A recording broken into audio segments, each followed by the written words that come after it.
what part of Indian culture you are trying to tell about to the people you meet in all these countries? So what are you trying to bring from India to places like Romania, for example? Thank you very much. When you said what part of India, this is the misconception about India. See, India is known present day maybe because of some software engineers, this and that, as they say, all over the world, any country you go, you find software engineers. But Indians are respected not because of anything, not because of their smartness, but because of their cultural practices.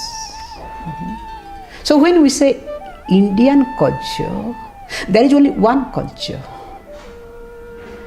I would like to highlight here such a great country with a lot of diversities, more than 236 languages,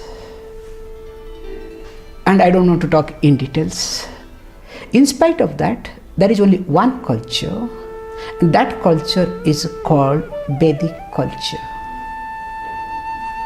And that culture is supposed to be the oldest culture in the world.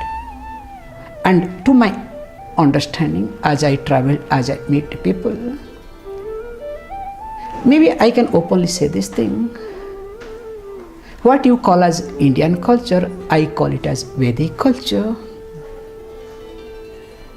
There was no difference in any culture in the world just 2000 years before. Why do you think it lasted for so long and it's still very practical nowadays? About Indian culture, you mean Vedic culture? Yes, exactly. This is what exactly I would like to highlight. Any other country, just the best example I can give you, just 1000 years back, America, the great country now called, there was a culture was entirely different, and I don't see that 1000-year-old culture, whatever was being practiced those days, there was no difference between Indian culture or Vedic culture and that. What happens here, I would like to say that when any practices is being imposed on us, you can name it as a dictator, in the name of religion, in the name of spirituality, in the name of anything that you want to say.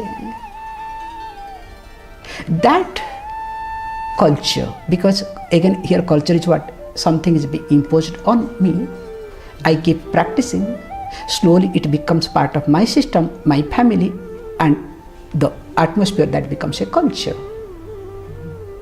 And that culture keeps changing. You look at your country. How many cultures you have passed through? Each time, each dictator comes, I'm sorry to use this word, they come and impose their ideas, their way of living, way of functioning, and you adapt it, whether you like it or not. Finally, that becomes your culture or not. But fortunately, the Vedic culture, which was and which is, and its foundation completely based on the understanding, not on imposition. So because of the understanding, we have gone through a lot of problems.